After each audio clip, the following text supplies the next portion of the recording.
여러분, 일반전표 입력 이제 6월달 거 시작하겠습니다. 교재는 364페이지로 넘겨놓으셨죠? 네, 시작해 볼까요? 6월달 같은 경우는 여러분, 대체적으로 비용 쪽 관련된 회계처를 어떻게 할 건지 그 내용들을 지금 기재한 부분이에요. 그래서 여러분들이 지금 6월달 회계처리 부분은 다른 거랑 비교했을 때 생각보다 조금 쉬울 거예요. 그래도 우리가 조심해야 되는 부분들도 있을 거고요. 그리고 앞에서 여러분들이 뭘 하고 들어오셨으면 여러분들이 앞부분에 수익과 비용 쪽에 회계 처리 부분 제가 풀어달라고 말씀드린 적 있어요. 근데 그 부분에 대한 처리를 제대로 하고 들어오셨으면 이 부분의 문제는 아주 가볍게 풀지 않았을까 싶습니다. 그러면 저희 같이 입력을 해보도록 하겠습니다. 일반 전표 입력에 6월로 날짜 변경해 주시면 되시고요. 저희는 들어가 보도록 하겠습니다. 자, 다 들어오셨죠, 여러분? 일자는 6월 2일입니다. 6월 2일부터 시작할게요. 자, 당사는 매출거래처인 주식회사 세진이라고 되어 있네요. 세진에 선물을 하기 위해서, 자, 여기서 중요한 건 선물이죠. 선물을 하기 위해서 롯데마트에서 갈비 세트를 75만 원에 구입하고 전액 당사의 우리카드로 결제. 여러분, 우리 카드 결제했습니다. 자, 카드로 결제했고요. 그리고 이 부분에서 여러분 보실 건 재고 자산을 사고 파는 행위가 아니시면 우리는 외상매출금, 외상매입금 사용하지 않습니다. 왜냐면 매출거래처한테 선물을 주기 위해서 산 건 우리가 뭐라고 사용하실 거예요, 여러분? 아, 접대비구나. 그리고 매출거래처이니까 판매비와 관리비이다. 아니면 제조 원가이다. 판매비와 관리비겠죠. 그리고 카드로 결제했기 때문에 우리 요 카드 결제한 부분은 뭐라고 쓰시면 돼요? 상거래가 아니면 미수금 또는 미지급금이라고 써주시면 되죠. 그리고 반드시 거래처 우리카드 들어가야 되고요.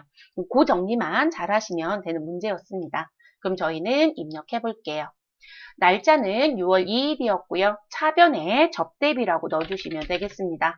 접대비 반드시 813번에 있는 접대비 입력합니다.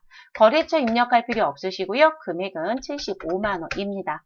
그리고 같은 날짜 대변엔 우리 미지급금을 입력합니다. 그런데 미지급금엔 우리카드를 반드시 입력하시라는 거. 그래서 우리카드 꼭 넣어주시고 정리. 그리고 요게 시험 보러 가시면 차변에 비용 계정 과목이 있었을 때 카드로 결제를 했다라고 하시게 되면 미지급금 또는 미지급 비용이라는 복수 답안이 나올 수도 있습니다. 근데 우선적으로 1차 답안은 항상 미지급금으로 쓰고 있으니까 저희는 1차 답안으로 해결할게요. 그래서 이렇게 정리하시면 되겠습니다. 6월 7일 들어가 보시죠. 6월 7일 본사 영업사원에 대해서 새로이 명함을 인쇄하여 배부하였다.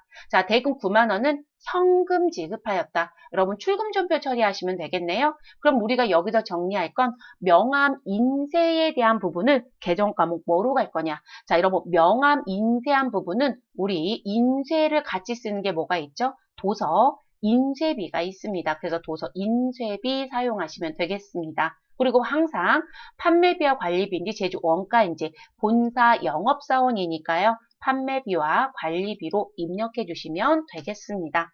입력하러 들어가시죠. 출금 전표는 몇 번이죠? 1번입니다. 그리고 도서 인쇄비 입력하시고 826번에 있는 계정 과목을 선택하시면 되겠습니다. 금액은 얼마? 9만 원입니다. 더 하실 거 있을까요? 없죠, 여러분? 6월 10일 들어가겠습니다.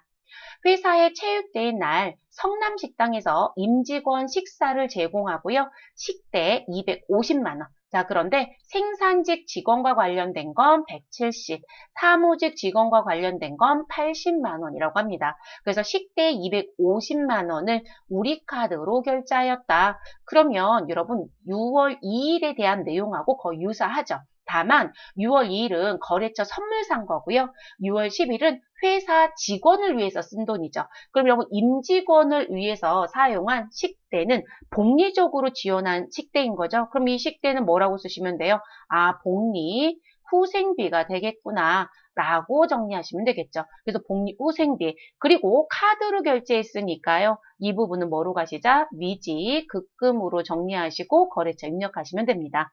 다만 복리후생비 입력하실 때 생산직은 제조 원가로 우리 사무직은 판매비와 관리비로 넣어주시면 되겠습니다. 입력하러 가시죠. 차대변으로 넣어야 되겠네요. 자, 차변 선택해 주시고요, 여러분. 생산직 직원의 복리후생비는 511번에 있겠죠. 금액은 얼마이다? 170만 원입니다. 자, 같은 변 차변에요. 811번 복리후생비 선택해 주시면 되시고요. 우리 80만 원 입력하시면 되겠습니다. 그리고 같은 날짜에 반대편 대변 입력하시고요. 우리 미지급금 253번 넣어주시고 반드시 우리 카드를 선택해서 넣어주시면 되겠습니다. 분계 제대로 다 잘 해놓으시고 거래처 코드를 꼭 빠뜨리고 나오는 경우가 있어요. 한간에 떠도는 소문 중에 거래처 코드 입력 안 하면 부분 점수 준다고 하던데요 라고 하시는데 여러분 부분 점수를 안 줄 수도 있기 때문에 그러니까 실질적으로 거래처 코드를 빠뜨리면 뭐 1점을 감점하고 2점을 줘요라는 부분은 한간에 떠도는 소문이에요. 그거 주겠다라고 공시한 적이 없어요. 어디를 찾아봐도. 그렇기 때문에 공시되지 않은 부분은 여러분들이 가감해서 점수 정리하시면 안 되세요. 그래서 거래처가 빠졌다? 그러면 난 3점 못 받아. 이렇게 가지고 가시는 게 맞습니다. 자, 그 다음 네 번째 문제 6월 12일입니다. 12일 넣고 시작해 볼게요, 여러분. 자, 주식회사 성민으로부터 관리부에서 착용할 유니폼을 구입하고요. 대금 400만 원은 전자어음을 발행하여 지급하였다. 그런데 여러분, 자, 회사에서 유니폼을 구입했대요. 관리부에서 입을 거고요. 그럼 이 유니폼에 대한 건 복리적으로 지원하는 작업복의 성격이겠죠. 그러면 이 부분은 복리 후생비가 됩니다. 그리고 관리부니까 판매비와 관리비로 정리하시면 되겠습니다. 너무나도 친절하게 비용으로 처리해달라고 했습니다. 복리후생비 처리하시면 되고요. 그런데 여기서 유의사항은 이거죠. 어음을 발행해서 지급했다라고 되어 있지만 이건 상거래가 아니죠, 여러분. 그러니까 어음을 발행해서 지급한 부분은 우리 계정 과목 뭐로 가야 된다? 미지급금으로 가야 된다는 게 유의사항입니다. 그럼 정리되셨죠? 그래서 어음거래가 상거래와 상거래가 아닌 걸 구분할 수 있는지 문제가 지속적으로 출제가 돼요, 여러분. 틀리지 않게끔 조심하시는 게 좋겠습니다. 차변에 복리후생비라고 넣어주시고 판매비와 관리비니까 811번입니다. 거래처 입력하실 필요 없으시고요. 금액은 400만 원입니다. 자, 그리고 같은 날짜 대변에 미지급금 253번. 자, 거래처는 어디다? 성민에서 유니폼을 구입했습니다. 거래처 성민 꼭 넣어주셔야 되겠죠. 그래서 실수하지 마실 것. 자꾸 거래처 빠뜨리는 실수를 많이 해요. 그러지 않아야 된다는 건. 자, 6월 15일 가겠습니다. 사무실에서 사용하는 전화 요금과 공장에서 사용하는 전화 요금 각각 21만 5천 원, 17만 9천 원을 거래은행에서 무슨 납부하였다? 현금 납부하였다라고 했습니다. 그럼 여러분 대변에 현금 쓰는 건 정리 끝났죠. 자, 근데 조심할 건 우리 여기선 사무실에서 사용하는 전화요금, 공장에서 사용하는 전화요금, 전화요금은 둘 다 무엇이다? 통신비는 맞아요. 근데 그 통신비가 하나는 판매비와 관리비로 하나는 제조 원가로 들어가야 되는 거죠. 네, 그 정리 해달라는 문제입니다. 자, 이 부분도 출금전표 처리하지 않고요. 차대로 입력하신 게 더 좋습니다. 그러면 입력하러 들어갈게요, 여러분. 차변에 통신비라고 넣어주시면 되겠네요. 자, 통신비 사무실 거부터 먼저 순차적으로 넣을게요. 판매비와 관리비 814번에 있었네요. 자, 금액은 21만 5천 원. 자, 같은 날짜에 같은 변 차변에 514번의 통신비가 있겠죠. 그리고 금액은 얼마이다? 17만 9천 원입니다. 그리고 같은 날짜 상대편 대변에 현금 101번 넣어주시고 39만 4천 원 정리하시면 끝나는 문제였습니다. 자, 6월 21일 문제 가겠습니다. 6월 21일. 자, 6월 21일 문제 보시면 전기요금 35만 원을 지금 납부를 하는 모양입니다. 그래서 전기요금 35만 원 보통 예금에서 자동 인출. 그러면 대변엔 보통 예금 써주시면 됩니다. 근데 이 전기요금이 하나는 본사 14만 원, 하나는 공장 21만 원이래요. 자, 여러분 전기요금 같은 경우 조심할 게 있었죠. 자, 본사에 해당되는 전기요금은 뭐로 가셔야 돼요? 수도 광열비로 가야 되죠. 수도 광열비. 그리고 공장에서 해당되는 전기요금은 전력비를 계정 과목으로 쓰셔야 된다고 했어요. 시험 보실 때 이거 실수하시면 안 됩니다. 그래서 전기요금은 사무실에서 사용한 거다. 수도 광열비. 공장에서 사용한 거다. 전력비. 라는 계정 과목 사용한다. 그리고 전기요금, 우리 통신요금, 무슨 가스요금, 자, 이런 부분들은 대부분 업무적인 부분에서는 실제 업무에 가시면 우리는 어디서 입력하는 게 맞다? 메인 매출 전표에서 입력하는 게 맞아요. 그런데 시험은 일반 전표로 입력하라고 주면 일반 전표에, 메인 매출 전표에 입력하라고 주면 메인 매출 전표에 입력하시면 되겠습니다. 시험은 준 대로 갑니다. 자, 21일 입력하겠습니다. 이것도 차대로 입력하시면 되죠. 차변에 우리 수도 광열비를 입력합니다. 자, 수도라고 입력하시면 수도자 들어간 거 검색되고요. 우리 판매비와 관리비 815번에 있습니다. 금액은 얼마냐면 본사 14만 원. 자, 같은 변 차변에 우리 전력비를 입력합니다. 자, 전력비 반드시 제조 원가 코드 516번에 있었네요. 516번 선택해 주시고요. 금액 21만 원입니다. 자, 같은 날짜 대변에 돈은 무엇으로 나갔다? 보통예금 통장에서 자동 인출됐죠. 그러면 103번 보통예금 금액은 35만 원 정리하시면 되겠습니다. 그럼 21일 거 정리 끝났네요. 25일 날짜 입력하러 가겠습니다. 7번째 문제 25일. 자, 내용 보시면 반석상사로부터 영업부에서 사용할 소모품을 구입했습니다. 자, 소모품은 여러분 자산으로 처리할 수도 있고 비용으로 처리할 수도 있다고 했습니다. 그래서 소모품을 구입하고요. 그리고 대금 30만 원은 거래처로부터 받아서 보관 중인 자기압수표로 지급했대요. 여러분 자기압수표는 계정 과목 뭐로 가셔야 되죠? 자기압수표는 현금이었어요. 그래서 현금이라는 계정 과목 사용하는 거 실수하지 마세요. 그리고 소모품을 구입했을 땐 자산으로 처리하세요. 그러면 소모품, 비용으로 처리하세요라고 하면 소모품비라고 가시면 됩니다. 그러면 소모품비라고 처리하시면 되겠네요. 저 하실 거 있을까요? 없네요. 그럼 6월 25일 전표 입력하겠습니다. 그래서 우린 출금 전표 가시죠, 여러분. 출금 전표 입력하세요. 1번 선택하시면 되고요. 그리고 소모품비만 선택하시면 되겠죠. 소모라고 입력하시면 계정 과목 들어오고요. 자, 영업부에서 사용할이라고 했으니까 830번에 있는 판매 관리비를 선택하시면 되겠습니다. 그리고 금액은 30만 원 입력하시면 됩니다. 됐어요, 여러분? 자, 이렇게 해서 6월달 거래는 마무리가 되었습니다. 그래서 이렇게 정리하시면 되는 부분. 자, 교재 좀 넘어갈게요, 여러분. 교재 넘어가서요. 8월달 거래를 또 입력해 보도록 하겠습니다.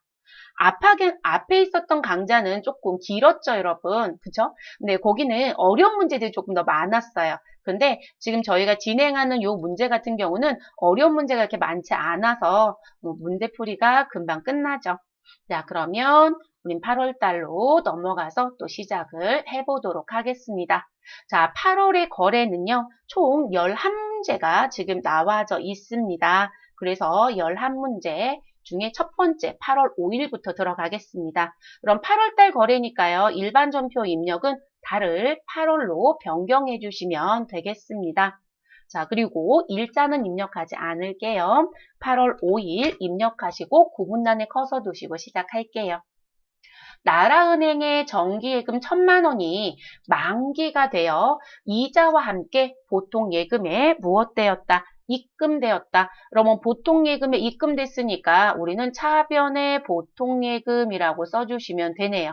다만 차변에 들어오는 부분은 우리 정기예금 원금과 이자가 같이 들어오겠죠. 그리고 그럼 내가 이자를 받았으니까 이자 수익이 발생하게 되겠네요. 자, 거래 내역을 봤더니요. 원금 1,000만 원, 이자 100만 원. 그러면 저희는 1,100만 원을 받을 수 있는 권리가 생기죠. 그런데 이자는 뭘 뗀다? 세금을 떼죠. 그래서 법인세에 해당되는 세금을 뗐을 겁니다. 그래서 이 법인세에 해당되는 세금을 내가 떼는 행위를 해요. 내가 징수를 당하는 입장이에요. 징수를 당하는 입장이죠, 여러분. 그러면 미리 낸 세금이 되기 때문에 이 법인세라고 되어 있는 15만 4천 원은 선납 세금으로 처리하시면 되겠습니다. 요즘은 아주 친절하게 두고요. 자산으로 처리하세요. 여기다 이렇게 주시기도 해요. 자산 처리. 그러면 선납세금으로 처리하세요. 라는 얘기가 됩니다. 그리고 나머지 금액은 우리 1,084만 6천 원은 어디에 들어왔다? 이게 보통 예금에 입금된 금액이겠죠. 됐을까요, 여러분? 그러면 저희 입력하러 가겠습니다. 대변부터 입력하는 게 조금 더 빠를 것 같아서 저는 대변부터 넣을게요. 사실 거래 내역에 전부 다 정보를 줘서 상관은 없을 것 같긴 한데요.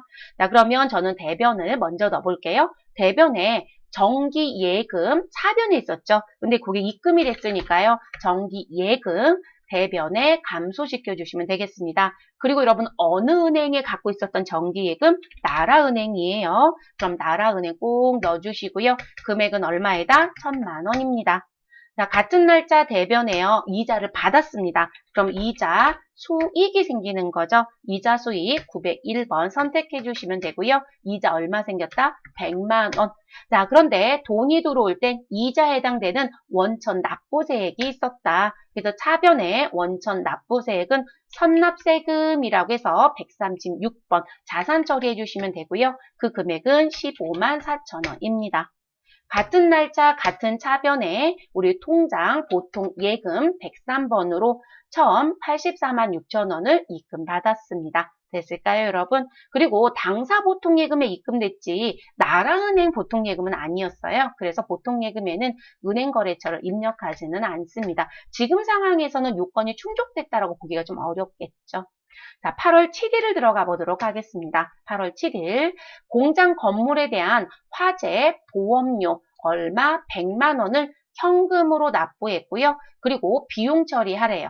그럼 여러분 보험료 비용 처리하세요? 이 얘기인 거네요. 그런데 조심할 건 이거죠. 공장 건물이라는 거. 그럼 보험료 계정 과목은 뭐로 가야 된다? 제조 원가로 가야 됩니다. 그거만 정리하시면 되겠네요. 8월 7일 출금 전표 처리하겠습니다. 출금 거래는 1번입니다. 그리고 보험료라고 입력하시면 계정 과목이 쭉 들어오죠, 여러분. 너무 많으면 U자를 한 번 더 치시면 우리 정리가 됩니다. 자, 공장이니까 521번 보험료 선택하시고 금액은 100만 원 넣어주시면 되겠습니다. 이렇게 정리 끝내주시면 되는 문제. 자, 8월 10일입니다. 갑자기 지문이 좀 길어졌네요.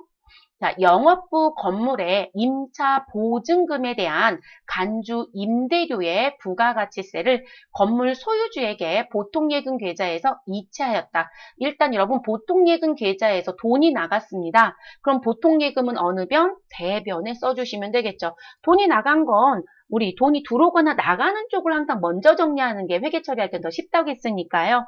이 문제는 사실 어려워요, 여러분. 여러분들이 부가가치세법의 부동산 임대업자 얘기를 다 배우시면 이 문제가 아주 쉬워요. 그런데 회계에서는 계정 과목의 용어를 정리하는 문제로 이 문제를 내고 있더라고요. 저는 사실 지금 자격증을 가리키는 과정을 진행은 하지만 이걸 회계에서 왜 낼까? 세무에서 내줬으면 좋겠다라고 생각하는 사람 중에 한 사람이긴 해요. 근데 출제자의 의도를 저희가 전부 다 바꿀 수는 없겠죠. 자, 보통예금은 대변에 자산을 감소시키시면 되고요. 자, 그리고 이 간주 임대료에 대한 부가가치세라고 하는 부분이 있는데요. 간주 임대료가 아니고 간주 임대료에 대한 부가가치세예요. 그럼 이 부가가치세는 부가가치세법에 의해서 내라는 규정이 있습니다. 근데 이 부분은 어떻게 처리하게 되어 있냐면 부가가치세 누가 부담해요? 라고 얘기합니다. 그래서 부담하는 사람, 그래서 부담자가 등장하는데요. 그 부가가치세 부담자의 무엇으로 처리해라? 세금과 공가로 처리한다라는 규정이 있습니다. 그래서 부담자의 세금과 공가라고 하는 계정 과목 처리가 가능해요. 그래서 임차인이 부담하면 임차인의 세금과 공가로 법적으로 인정하고요. 임대인이 부담하면 임대인의 세금과 공가라고 하는 비용 인정을 해주고 있어요. 그래서 이 간주 임대료에 대한 부가가치세 계정 과목을 묻고 싶어서 내는 문제입니다.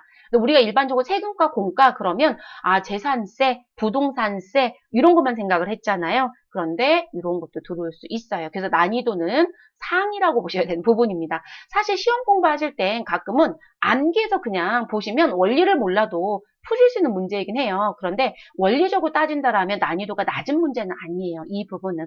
그래서 혹시라도 간주 임대료에 대한 부가가치세에 대한 회계 처리를 하세요 라고 나오면 부담자의 세금과 공가금으로 처리한다 이렇게 기억하시라는 얘기세요. 그럼 여러분 세금과 공가는 비용이죠. 그럼 비용의 발생은 어느 변? 차변.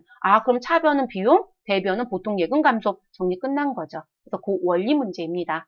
자, 임대차 계약 시 간주 임대료에 대한 부가가치세를 누가 부담한다? 임차인이 부담하기로 계약을 체결했고요. 맞아요. 이건 계약서에 명기를 하셔야 되는 부분입니다. 그래서 체결하였으며 간주 임대료에 대한 부가가치세는 50만 원이다 라고 합니다. 그럼 50만 원이 보통예금 통장에서 우리는 이체해줬다라는 얘기가 되겠죠. 입력하도록 하겠습니다. 우리 차변의 세금과 공가입니다. 조심하실 건 영업부 건물에 대한 부분이에요. 자, 영업부 건물이니까 우리는 817번에 있는 세금과 공가를 넣어주시면 되고요. 금액 50만 원 입력합니다.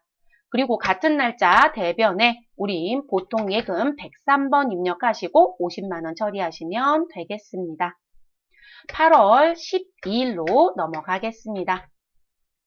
신입사원 채용을 위하여 생활정보지인 메트로에 신입사원 채용 광고를 게재하고 라고 합니다. 자, 그리고 대금 10만 원은 보통 예금에서 이체하였다. 그럼 대변에 보통 예금 무엇 하시면 되고요? 감소시켜 주시면 되겠네요. 그래서 보통 예금 감소시켜 주시고 그리고 신입사원에 대한 채용 광고잖아요, 여러분. 우리가 제품이나 상품에 대한 광고만 들어가지 않고요. 이런 광고도 무엇으로 처리하시면 된다? 광고 선전비로 처리하시면 되세요. 대부분 요거 문제 냈더니요. 아, 이거 복륜생비인가? 뭐로 처리하지? 이렇게 생각하시더라고요. 그냥 광고 선전비 쓰시면 되세요. 광고자가 들어갔으니까 고민하지 마시고요. 그럼 입력하러 들어가겠습니다. 그러면 차변에 광고 선전비 입력해 주시면 되겠습니다. 자, 광고 선전비는 600폰트 코드가 있는데 절대 쓰시면 안 돼요. 분명히 도급원가라고 되어 있죠. 우리는 판매비와 관리비 씁니다. 833번을 선택하시고요. 금액 10만원 입력하시고 같은 날짜 대변 4번 눌러주시고요. 보통 예금 103번 입력하시고 10만원 정리하시면 되겠습니다. 8월 13일 분계로 넘어가겠습니다. 날짜 13일 넣어주시면 되고요. 자, 창고에 보관 중인 제품이 화재로 인해서 소실되었다라고 되어 있습니다. 여러분, 창고에 보관 중인 제품이 창고에서 없어졌어요. 무엇으로요? 화재로 인한 소실. 자, 우리 시험에서 화재가 나오면 이건 천재지변적인 불가항력으로 봐주셔라 라고 얘기했어요. 그러면 우리 요 화재로 인해서 소실됐으니까 제품은 창고에 있다 없다? 없다. 그럼 우린 제품은 무엇 하셔라? 감소시켜 주셔야 되겠네요. 여러분 제품은 자산이에요. 자산의 감소는 어느 변? 대변에 써주시면 되는 거고. 자, 그리고 대변에 감소시킬 땐 금액은 반드시 무엇으로? 원가로 감소시킨다. 우리 재고자산은 항상 무슨 금액으로 장부에 가지고 있는 것이다. 얼마 주고 샀어요? 라고 하는 취득 원가로 장부에 있는 거예요. 그러니까 원가를 없애주는 게 맞습니다. 자, 당 회사는 화재보험에 가입되어 있다. 여러분, 우리 불가항력적인 부분 또는 사고에 의해서 뭔가 없어지는 부분이 생겼을 때는 보험을 가입했든 보험을 가입하지 않았든 그 즉시 무엇 하셔라. 장부에서 제거하시고 우리 그 부분에 대한 손실 처리를 해주시면 되겠습니다. 그러면 제가 불가항력적이라고 했죠, 여러분? 불가항력적인 부분 때문에 나오는 손실은 무슨 손실? 재해 손실이 있겠죠. 그래서 재해 손실 사용하시면 됩니다. 그러면 대변엔 제품이 없어지고 차변엔 재해 손실이라고 하는 영업의 비용 처리하시면 되죠. 근데 여러분 조심하실 게 있죠. 차변의 재해 손실이에요. 근데 우리가 가지고 있는 재고 자산은 어떤 의미로 분류했던 거죠? 생산 목적 또는 판매 목적으로 갖고 있는 재고자산이잖아요. 또는 생산 중인 재고자산. 그런데 이 재고자산이 생산이 끝나면 제품으로 갔다가 판매가 이루어지면 원가로 갈 거고요. 또는 상품은 사서 가지고 있다가 팔면 상품 매출 원가로 가겠죠. 근데 차변의 원가 계정이 아니죠. 그러면 우리는 이 감소시키는 제품은 우리 원가 계정으로 보내지 못했기 때문에 다른 계정으로 사용하였다라고 해서 우리 타 계정으로 무엇한다? 대체한다라고 하는 8번 조교를 꼭 넣어주셔야 되겠죠. 그거 조심하는 문제. 그래서 5번은 그런 문제입니다. 그러면 입력하러 들어가시죠. 날짜 입력했고요. 저희는 차변에 재해 손실이라고 넣어주시면 되겠습니다. 그리고 금액은 항상 원가입니다. 100만 원 넣어주시고요. 그리고 같은 날짜 대변에 내가 가지고 있었던 제품을 없애줍니다. 자, 150번 제품 감소시켜 주시는데요. 자, 이대로 입력하고 나오면 안 된다는 거죠. 반드시 적요 자리에 가셔서 몇 번? 8번에 있는 타계정 대체라고 하는 걸 반드시 무엇하셔라? 선택하셔라. 여기 타계정 대체라는 거 있잖아요, 여러분. 그래서 8번 코드를 꼭 선택해 달라는 거예요. 자, 제가 분계는 맞았는데요. 8번 타계정을 안 했다라고 해볼게요, 여러분. 타계정을 안 했을 땐 어떤 문제가 나오는지 설명을 드려볼게요. 자, 저랑 똑같이 여러분 여기까지만 입력을 해주시고요. 여기까지만 입력을 하시고 일단 완료시켜 보세요. 자, 분계는 맞았어요. 차변의 제일손실, 대변의 제품. 그리고 저랑 프로그램의 전체 메뉴를 좀 열어줍니다. 그리고 여러분 제품은 손익계산서라는 부분에 들어가는 거거든요. 그러면 저희가 손익계산서에 가서 메뉴를 좀 열어볼게요. 자, 손익계산서에 가면 이 재고자산이 실질적으로 100만 원이 빠지면서 정리가 돼야 되는데 그 정리가 사실 안 되는 문제가 생길 거거든요. 그러면 메뉴 열어주시고 저희는 8월이니까 그냥 8월로 조회를 해볼게요. 그러면 지금 매출액 밑에 매출 원가가 있고 상품에 대한 내용이 있고 제품에 대한 내용이 있을 겁니다. 그러면 기초제품 재고액이 있고 단기제품 제조 원가가 있고 기말제품 재고액이 있습니다. 근데 여러분 지금 이상한 현상이 생기죠. 자, 무슨 이상한 현상이냐면 기초제품 재고액에 단기제품 제조 원가는 들어온 게 없어요. 그러면 이 자리의 금액이 1,400으로 바뀌긴 하지만 이 자리에 무슨 부분? 아니 지금 아무런 변화가 없다라면 기초 1,500이 그대로 기말 1,500이 돼야 되잖아요. 근데 금액이 줄었단 말이에요. 그럼 100만 원 어디 갔어요? 라고 물어봐야 되는 게 맞는 거죠. 그쵸? 근데 이 100만 원이 안 들어온 이유가 뭐냐면 금액은 여러분이 뭘 하셨기 때문에 자, 여러분들이 지금 현재 금액에 대한 부분은 회계 처리를 하셨기 때문에 실제로 금액이 준 건 맞아요. 자, 회계 처리를 하셨을 때 대변의 제품 100만 원 감소시켰잖아요. 그렇기 때문에 손익계산서에 여기가 1,400으로 바뀐 건 맞아요. 근데 그 바뀐 이유가 뭔지를 알 수가 없는 거죠. 그러면 저희는 그 부분이 실제 매출 원가로 100이 들어가야 되는데 매출 원가 쪽에는 아예 금액 형성도 안 돼 있고 안 빠진단 말이에요. 그러면 원가로 안 가는 거란 표시를 해주는 게 타계정이었어요. 그러면 분기 처리한 부분에 가셔서 적요 자리에서 8번을 일단 넣어주세요. 그냥 숫자 8 넣으시면 됩니다. 그럼 타계정으로 대체했다라는 게 등장이 됩니다. 자, 라인 벗어나서 완벽히 정리시켜 주시고요. 그리고 저희는 다시 손익계산서에 갈게요. 그리고 상단에 조회 버튼을 한번 눌러주세요. 조회. 자, 조회 버튼 눌러주시면 보세요, 여러분. 아, 나 원래 기초 1,500만 원 갖고 있었는데 그 중에 100만 원은 다른 계정으로 보냈어. 그래서 남겨져 있는 건 창고에 있는 건 1,400이야. 이해되셨어요, 여러분? 이렇게 나와야 원리가 맞죠. 그래서 8번 키를 걸지 않으면 기말재고는 감소가 되지만 이 100만 원이 지금 원가 부분이 아닌 다른 부분에 보냈어요라는 표시가 되지 않아요. 그래서 여러분들이 시험을 보실 때 8번 타계정을 넣지 않으면 점수를 주지 않는 거예요. 이해되셨어요? 그래서 적요번호 8번 시험 목적상 중요하다 안 중요하다? 매우 중요하다. 꼭 기억해 주셔야 되는 부분입니다. 그러면 손익계산서는 종료할게요, 여러분. 종료시켜주세요. 네, 종료시켜주시고 저희는 전표 입력 화면 놓고 다시 또 시작을 해보도록 하겠습니다. 저는 나와져 있는 거 좀 지저분하니까 다 지우고 다시 깨끗한 화면으로 좀 해볼게요. 이게 잔상들이 자꾸 나오는 현상이 좀 있어서 여러분들 화면에 어떻게 보이는지 모르겠어요. 자, 저 지금 몇 번 문제를 다시 풀어야 되냐면 6번 문제. 잔상 때문에 제가 화면을 잠깐 움직였더니 없어졌네요. 자, 6번에 있는 14일 문제를 풀어볼게요. 자, 타계정 대체 잊어버리지 마세요. 날짜 14일.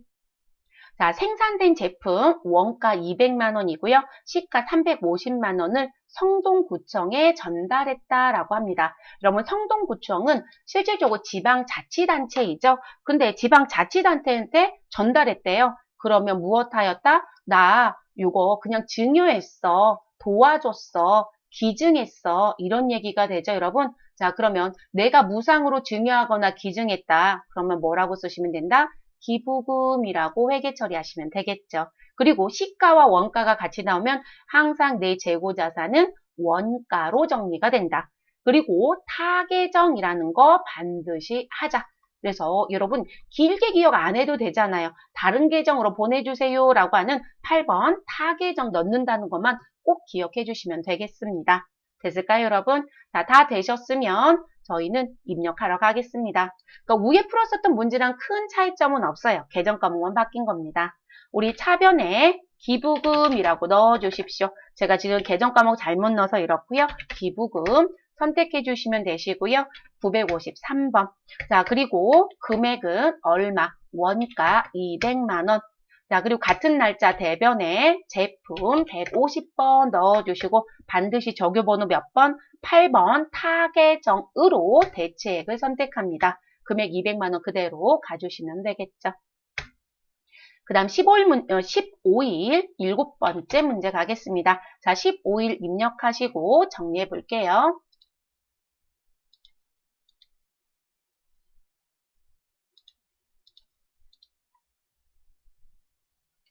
자, 8월 15일 문제 보시면 주식회사 지성의 제품 외상대금 300만 원을 회수함에 있어. 이런 외상대금을 회수한다고 되어 있어요. 자, 외상대금을 회수한다라고 하면 여기서 말하는 외상대금은 외상 매출금이겠죠. 그래서 나는 외상 매출금 300만 원 회수해 라고 얘기합니다. 그런데 우리 10만 원은 사전 약정에 의해서 할인. 자, 그럼 여러분 지금 보시면 우리 뭐라고 되어 있다? 제품을 외상으로 팔았는데 우리 사전 약정에 의해서 조기 결제가 되기 때문에 여러분 할인하였다. 여러분 우리 할인은 조기 결제입니다. 그래서 조기 결제에 대한 할인. 그러면 무슨 할인? 제품 할인이 있었다. 이 얘기가 되겠죠. 그쵸 여러분? 그래서 제품에 대한 할인이 있었다는 얘기고요. 그런데 외상 매출금에 대한 할인이니까 우리는 매출 할인이 있구나. 여러분 제품 자체를 깎을 수는 없으니까요.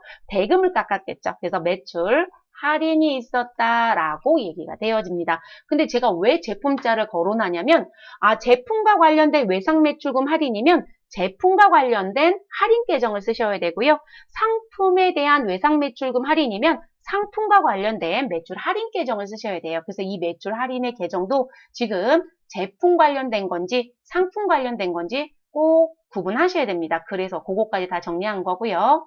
자, 할인하여 주고요. 그러면 우리는 300만 원에서 10만 원 빼시고 290만 원 받겠네요. 근데 그 290만 원 중에 200만 원은 약소금을 받았다. 이런 외상 매출금은 상거래입니다. 그러면 상거래가 맞으니까 우리 이 약소금은 받을 어음으로 우리 계정 과목 처리하시면 되겠습니다. 그리고 동전 발행 당좌 수표를 받았다. 내가 발행한 거 아니에요, 여러분? 타인 발행이죠? 동점은 타인입니다. 그럼 뭐라고 처리한다? 현금으로 처리해 주셔야 되겠죠.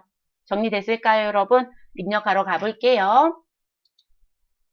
어느 변부터 정리하는 게 빠를 것 같으신가요? 저는 대변부터 정리할 거예요. 자, 날짜 15일 넣으셨죠? 대변 4번 선택해 주시고요. 외상 매출금 108번 입력합니다. 거래처는 누구한테 외상대금 회수했다? 지성입니다. 그러면 지성을 입력해 주시면 되겠죠. 그리고 적유는 입력할 필요 없으시고 금액 얼마? 300만 원 회수.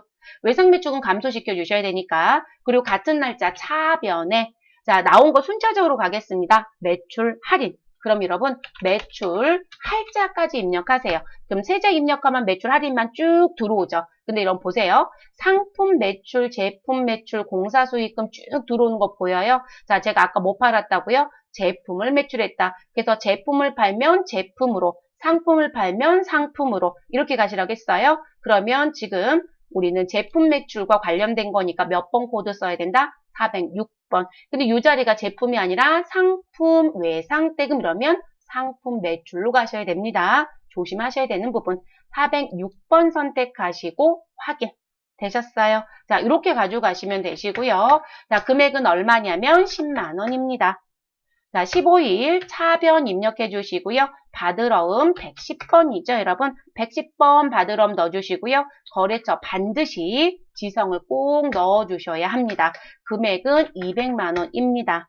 자, 15일 같은 변 차변에 나머지는 현금으로 받았습니다. 90만 원 넣어주시면 되겠습니다. 그래서 꼭 조심하실 건 무슨 부분이다? 아, 타인이 발행한 수표는 현금, 내가 발행한 당전 발행 당좌 수표는 당좌 예금. 이렇게 기억하시면 되겠습니다.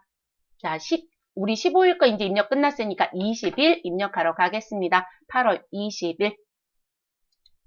화재로 인하여 소실된 제품. 자, 원가 100만 원에 대한 보험금 500만 원을, 자, 여기서 물어보는 부분은 여러분, 나는 뭘 받았다? 보험금을 받았다라는 부분입니다. 보험금. 자, 그래서 나는 지금 현재 보험금을 받았고요. 보험금을 받았고, 자, 보험금이라는 부분 500만 원을 보험회사로부터 우리 수령을 했습니다. 그리고 그 돈은 어디로 입금되었다? 보통 예금 계좌로 입금되었다. 그럼 차변에 보통 예금을 증가시켜 주시면 되겠습니다. 당사는 이 제품과 관련된 부분에 대해서 삼성화재에 화재보험 가입되어 있었대요. 자, 이 문제 푸실 때 대부분 뭘 얘기하시냐면, 아, 그러면 제품이 소실됐으니까 제품 소실된 것도 회계 처리해야 되나요? 라고 물어보세요. 아니에요, 여러분. 우리가 제품에 대해서 화재로 인해서 소실이 되면 소실된 시점에 제품은 다 정리를 시킨 거예요. 그리고 추후에 보험금을 수령하게 되면 보험금 전체를 우리 모두 다 수익으로 처리합니다. 그래서 이 부분은 우리 보험 수익이라고 하는 또는 보험금 수익이라고 하는 계정으로 처리하시고 마무리하시면 됩니다. 그래서 보험을 가입했든 가입하지 않았든 문제가 발생된 시점엔 내가 장부에서 자산을 다 제거하시고 그리고 나서 재해 손실인지 유형자산 처분 손실이 나오는지 이런 거 정리하시면 되는 거고요. 그리고 저희 추후에 보험사에서 보험금을 수령하게 되면 수령금 전체 금액을 우리 영업의 수익 계정인 보험 수익 계정 처리하시면 됩니다. 그래서 이런 문구가 나왔다고 고민하지 마실 것. 그러면 수익은 수익의 발생이니까 대변, 통장으로 돈 받았으니까 차변은 보통 예금 자산을 증가. 그럼 정리 끝났네요. 입력해 보도록 하겠습니다. 차변에 보통 예금 103번 넣어주시면 되고요. 금액은 보험금 500만 원 입금시켰습니다. 자, 같은 날짜에 대변 선택해 주시고요. 우리 보험을 입력하시면 보험자 들어간 게 검색이 됩니다. 근데 여러분 너무 많죠? 그러니까 제가 보험 수익이라고 이제 말씀을 드렸지만 그래서 보험 수익 또는 보험금 수익 근데 919번에요. 우리 보험금 수익이라는 계정 보이죠, 여러분? 그래서 919번에 있는 보험금 수익을 선택해 주시면 되겠습니다. 됐을까요? 이렇게 정리. 8월 21일 가겠습니다. 강한 태풍으로 재난을 당한 불효토끼를 위해서 우리 불이웃을 돕기 위해서 성금 300만 원을 관할 주민센터에 현금으로 지급했다. 여러분 불효토끼 성금은 뭐라고 부르죠? 기부금. 그리고 뭐로 줬다고요? 현금으로 지급. 그럼 정리 끝났네요. 출금 전부 처리하시면 되겠네요. 자, 출금 거래는 1번. 자, 그리고 기부금이라고 선택하시면 되겠습니다. 금액은 얼마를 현금으로 주었다? 300만 원. 그래서 300만 원 입력하시고 마무리하시면 정리가 끝나집니다. 자, 8월 28일 가겠습니다. 본사에 법인 균등할 주민세 62,500원. 여러분, 우리가 사업을 하게 되면요. 개인 사업자든 법인 사업자든 이렇게 주민세를 내게 됩니다. 여러분, 주민세와 지방소득세는 다르다고 분명히 설명드렸어요. 그래서 주민세라고 하는 부분은 사업하는 사람들, 사업적인 부분에 뭔가 신고를 하는 분들은 이렇게 주민세라는 걸 납부하게 됩니다. 그래서 법인 같은 경우는 종업원이 몇 명이고 자본금이 얼마인지에 따라서 우리 같이 징수가 됩니다. 대부분 우리 8월 달에 이게 고지서가 들어오거든요. 그래서 법인 균등분 주민세라고 해서 나오는 이 금액은 세금과 공가로 처리합니다. 세금과 공가. 그래서 세금과 공가에 해당되는 법인 균등할 주민세 62,500원이 구청으로부터 이거 지방자치단체 내는 거 맞습니다. 부과되었으며 우리는 뭐로 납부했대요? 법인 카드인 우리 카드로 납부하였다. 우리 세금 카드로 낼 수 있어요, 여러분. 근데 문제 중에 이런 거 내는 경우가 있어요. 이 카드로 납부하게 되면 카드 수수료가 부과가 돼요. 그럼 수수료 뭐로 처리하냐고 물어보시는데요. 그냥 수수료 비용 처리하시면 되세요. 그래서 지금 문제는 수수료 얘기를 안 했지만 수수료가 부과가 된단 말이에요. 그러면 1.5%를 내야 된다. 그러면 우리가 지금 납부하는 금액 카드로 결제한 금액의 1.5%를 더 낼 거예요. 그럼 그 부분은 수수료 계정 처리합니다. 절대 세금과 공가에 못 들어갑니다.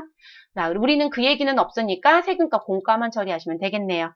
그러면 입력할게요, 여러분. 28일 차변에 세금과 공가, 본사니까 817번에 있는 세금과 공가 입력해 주시면 되고요. 62,500원입니다. 그리고 우리 상대 계정 대변에는 미지급금이라고 넣어주시고요. 무슨 카드? 우리 카드였어요. 우리 카드 선택해 주시면 되시고 금액 62,500원 정리합니다. 다시 한 번 더 반복적으로 말씀드리지만 카드 수수료까지 같이 결제했다라고 문제가 나오게 되면 카드 수수료는 뭐로 정리하셔라? 수수료 비용으로 정리하셔라. 그런 문제도 출제를 했어요. 네. 8월 31일 가겠습니다. 8월 31일. 당해 사업연도 법인세의 중간 예납세액 240만 원을 보통 예금 계좌에서 납부하였다라고 얘기합니다. 다음 법인세 납부액은 자산으로 처리해 주세요 라고 되어 있어요. 그러면 여러분 우리 원천징수를 당해서 미리 낸 세금이 있었다라는 부분. 이런 법인 같은 경우는 우리가 사업하는 과정 중에 법인세를 우리 무엇할 수도 있다? 법인세 미리 납부라는 것도 있더라. 근데 그 미리 납부에 두 가지가 있었죠. 무슨 부분? 원천 징수를 당해서 내는 원천 납부세액이 있었고, 그리고 사업을 계속하고 있다라면 우리는 사업연도 중간을 뚝 잘라서 2개월 이내에 우리 무슨 신고를 해야 된다? 중간 예납에 대한 신고를 해야 된다. 그래서 중간 예납 세액이라는 게 있다고 했습니다. 그래서 앞에서 풀었던 건 원천 납부세액에 대한 걸 풀었고요. 지금 푸는 건 중간 예납세액을 풀었습니다. 그래서 이렇게 미리 납부한 부분 자산 처리하셔라 라고 하면 뭐로 간다? 선납 세금으로 처리해 주시면 되겠죠. 그리고 여러분 이 선납세금은 언제? 결산. 이 회사 결산은 언제 하죠? 12월 31일. 그럼 12월 31일에 차변에 있었던 선납세금 대변에 무엇 할 것이다? 상계 정리하고요. 내야 되는 세금이 있으면 미지급 세금, 받아야 되는 세금이 있으면 미수금 처리하겠죠. 그런 패턴으로 움직이게 됩니다. 그럼 정리 끝났네요, 여러분. 자산 처리하라고 했으니까 입력을 하겠습니다. 그럼 8월 31일자 들어오셔서 저희는 차변이라고 넣어주시고요. 선납세금 136번 코드를 선택하시면 되겠습니다. 금액은 240만 원입니다. 그리고 같은 날짜 대변에 보통 예금 103번 자산을 감소시켜 주시면 되겠습니다. 더 하실 거 있어요? 없죠, 여러분? 이렇게 해서 마무리가 됩니다. 자, 그래서 일반 전표 입력은 지금 건수가 조금 많아서 저희가 몇 강좌로 나눠서 진행을 했습니다. 근데 이 일반 전표 입력 부분을 난 조금 수월하게 풀었어요 라고 하시는 분들은 저희가 이론 강좌, 본 강좌 진행했을 때 분계를 잘 풀어서 자기 걸 잘 만들어 오신 분들은 이게 쉬워요. 근데 앞에서 풀 때 내가 어려웠다. 근데 내가 반복적인 복습을 안 한 상태에서 또 여기 가면 되겠지? 아니에요, 여러분. 반복적으로 여러 번 만나기는 하지만 여러분들이 항상 신경 쓰셔야 되는 건 내가 틀린 문제들이 있고 계속 자꾸 틀리는 게 있다. 그러면 오답 노트 정리하는 것처럼 그 부분은 한 번 더 들여다 보시는 게 좋습니다. 그래서 손으로 하는, 이론에서는 여러분 대부분 손으로 제가 분계를 하시라고 계속 말씀드리거든요. 근데 그때 분계를 좀 잘했던 분들은 실기에는 그거 그대로 가져다가 뭐만 하고 있는 입장이에요. 차변에 누구, 대변에 누구 이렇게 입력하는 입장밖에 안 되잖아요. 그래서 실질적으로 내용이 전혀 달라지는 건 없어요, 여러분. 왜냐면 이론할 때부터 조교번호 8번 쓰셔야 됩니다라는 얘기를 전부 다 했었잖아요. 그래서 그대로 가져다가 차대변 구분하고 거래처 입력하는 거 넣고 조교번호 8번 꼭 기억해 주시고 그 원리대로 가져간다고 보시면 되겠습니다. 이번 강좌는 이렇게 해서 정리를 끝내도록 하겠습니다. 그리고 여러분 교재 369페이지에 나와 있는 집중 심화 연습이 있어요. 네, 이 부분은 별도의 강제로 공지를 또 따로 하도록 하겠습니다.